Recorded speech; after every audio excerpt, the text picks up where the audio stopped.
Hey, how's it going, everyone? Thanks for tuning into episode 5 of the Keep It Simple podcast.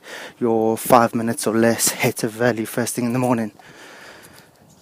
This is a bit off topic, but that line always feels so rehearsed. I mean, I have to say it in my head like 2 or 3 times before I actually push record, because I think it sets the tone for the rest of the recording. And if I get that wrong, then I'm kind of like having a tough time the rest of that recording. Whereas when I feel like I've nailed that and I've got a good opening line or a good introduction into the podcast, I feel like I found my feet. Anyway, enough mumbling and fucking bullshitting.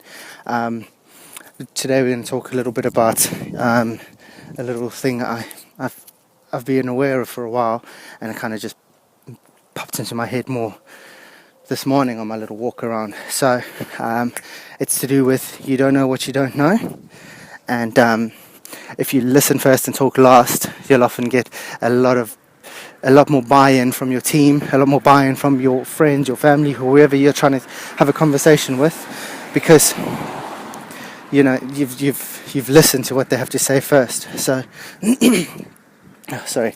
So just a little bit of background on this. So I run a team of 10 subject matter experts for a tier 1 bank in London, and yes, I mean, it's going okay, but often I find I don't know what I don't know, right? Because these guys are subject matter experts. I do strategy. I don't necessarily have to know in-depth knowledge of what it is they're doing. I just need to know what they do, and I need to just know the outcome of what they're doing, right? So this is the journey from A to Z. I don't need to know B through X or whatever. I just need to know guiding you along that journey to then get there, right? So you've got a lot of the time where you don't know what you don't know. So someone will bring up something in a meeting and you've got to really bring it back down to something really simple, and you say, okay, well, that's fine. I see your problem, but by resolving that, do we still get to the end game kind of thing? And you just draw, and you've got to, so for me, I just find that asking educated questions and asking the right questions helps you answer that you don't know what you don't know question.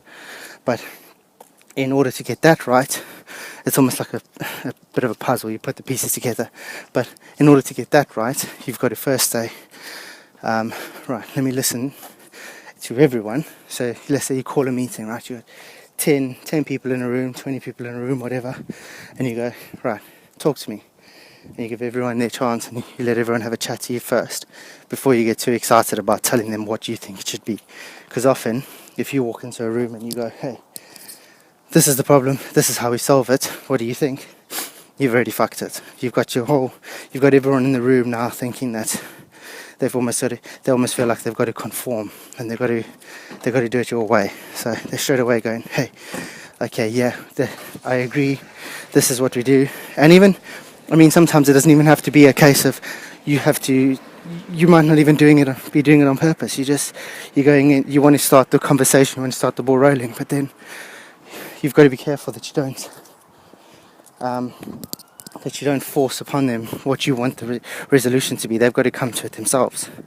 But then this opens another can of worms, where a lot of the times I'll manipulate the conversation to go the way that I want, especially in the meeting room, because I know what needs to be done and I've got a rough idea.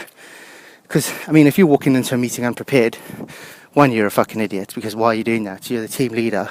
If you don't know what's going on, you can't then expect your team to know what's going on, right? So you've got to then have that idea of what the outcome you want is, based on beforehand having done the research that needs to be done, and then you go in there and you ask your team.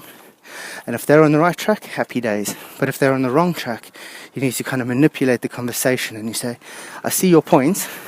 What if you looked at it from this angle? And then they'll come up with something that you didn't know beforehand, because it's impossible to know everything. But there's no excuse for not knowing some things. So you're in a situation where you need to know at least a little bit in order to get what you need out of your team, and then from there you can play it easy. So key thing for me is you don't know what you don't know. Listen first, talk last. Hopefully that was helpful. Podcast should be going live on Stitcher and iTunes soon, so please give us a like and give us a rating. Thanks very much. Cheers guys, bye.